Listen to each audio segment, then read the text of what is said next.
उशीनर पुत्र हरिभक्त महाराज शिवी बड़े ही दयालु और शरणागत वत्सल थे।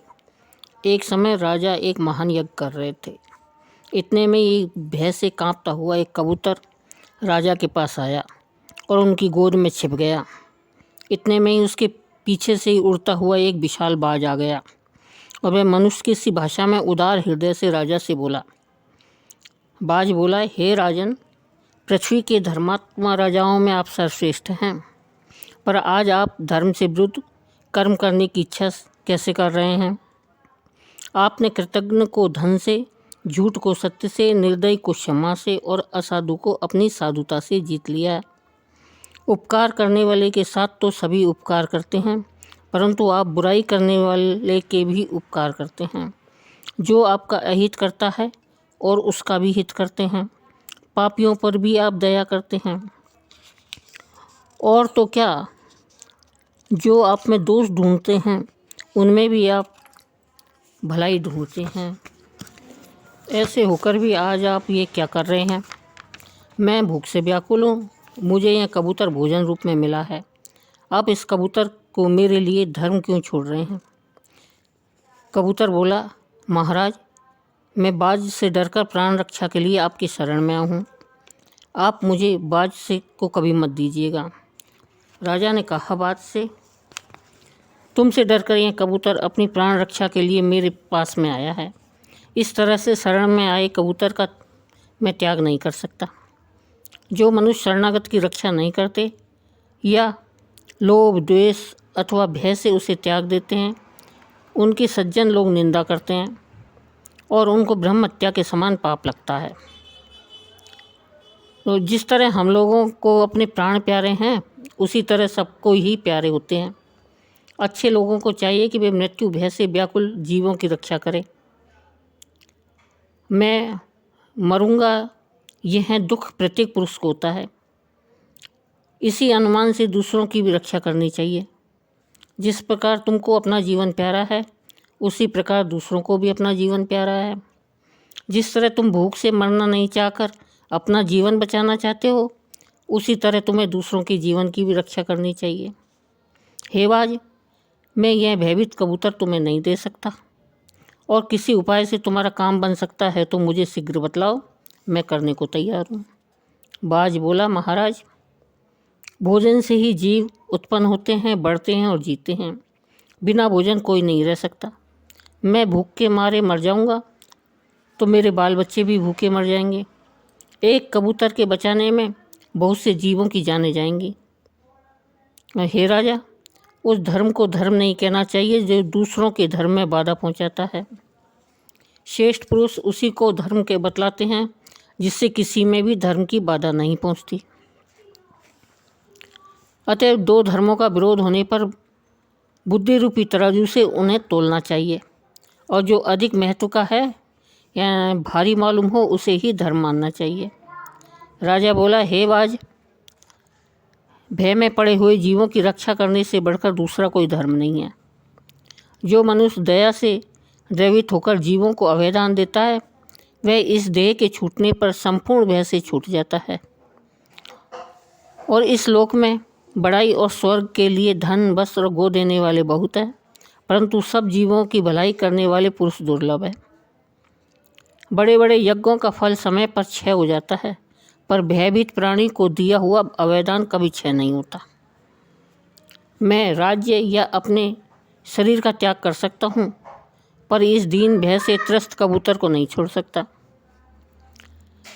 अपने पहले के जन्मों में जो कुछ भी पुण्य किया है उसका फल है। मैं केवल यही चाहता हूँ कि दुख और कलेश में पड़े हुए प्राणियों की मैं कलेश का नाश कर सकूँ। मैं न राज्य चाहता हूँ, न स्वर्ग चाहता हूँ, न मोक्ष चाहता हूँ। मैं चाहता हूँ केवल दुख में तपते हुए प्राणियों का दुख का नाश करूँ। हे बाज, तुम्हारा यह काम केवल आहार के लिए है। तुम आहार चाहते हो, मैं तुम्हारे दुख का भी नाश कर चाहता हूँ। अतएव तुम मुझसे कबूतर के बदले में चाहे जितना आहार मांग लो। बाज बोला, हम लोगों के लिए कबूतर ही आहार है, अतएव आप इसी को छोड़ दीजिए। राजा बोला, हे बाज, मैं भी शास्त्र से विपरीत नहीं कहता। शास्त्र के अनुसार सत्य और दया धर्म से बड़े धर्म हैं।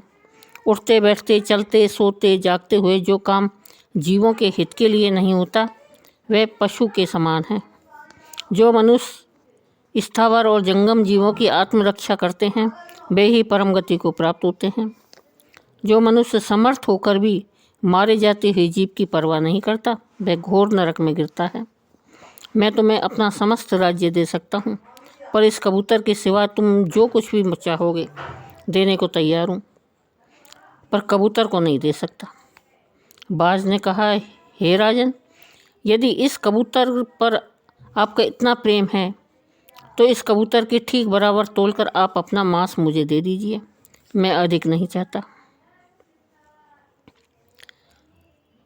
राजा बोला, बाज, तुमने बड़ी कृपा की, तुम जितना चाहो उतना मांस मैं देने को तैयार हूँ। यह शरीर यदि प्राणियों के उपकार के लिए उपयोग में न आवे तो प्रतिदिन इसका पालन पोषण करना बेकार है। हे बाज, मैं तुम्हारे कहने के अनुसार ही करता हूँ। यह कहकर राजा ने एक तराजू मंगवाया और उसके एक पलड़े में कबूतर को बैठाकर दूसरे में वे अपना मांस काट काट कर रखने लगे और उसे कबूतर के साथ तोलने लगे। कबूतर की रक्षा हो और बाज के भी प्राण बचे, दोनों का ही दुख निवारण हो जाए, इसलिए आज महाराज शिवी अपने शरीर का मांस अपने हाथों से प्रसन्नता से काट काट कर दे रहे हैं।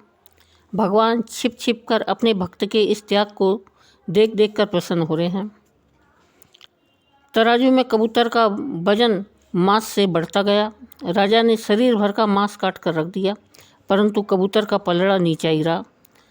तब राजा स्वयं तराजू पर चढ़ गए। राजा शिवी के तराजू में चढ़ते ही आकाश में बाजे बजने लगे और नभ से पुष्पों की बरसात होने लगी।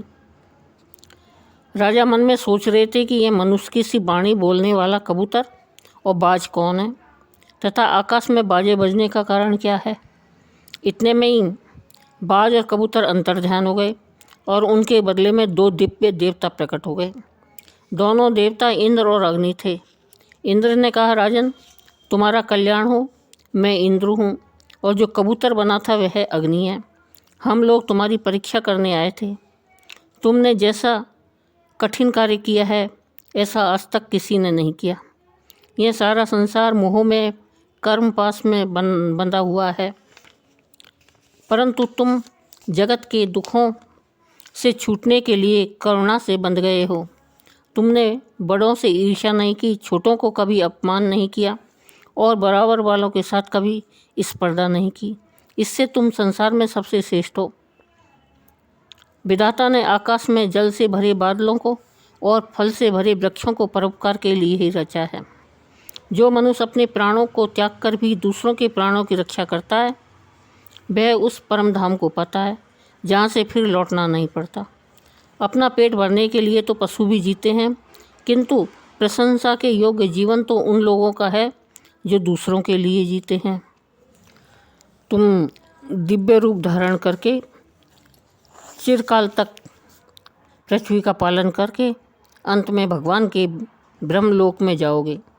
इतना कहकर इंद्र और अग्नि दोनों स्वर्ग को चले गए। राजा शिवी यज्ञ पूर्ण करने के बाद बहुत दिनों तक पृथ्वी का राज्य करके अंत में दुर्लभ परम पद को प्राप्त हुए।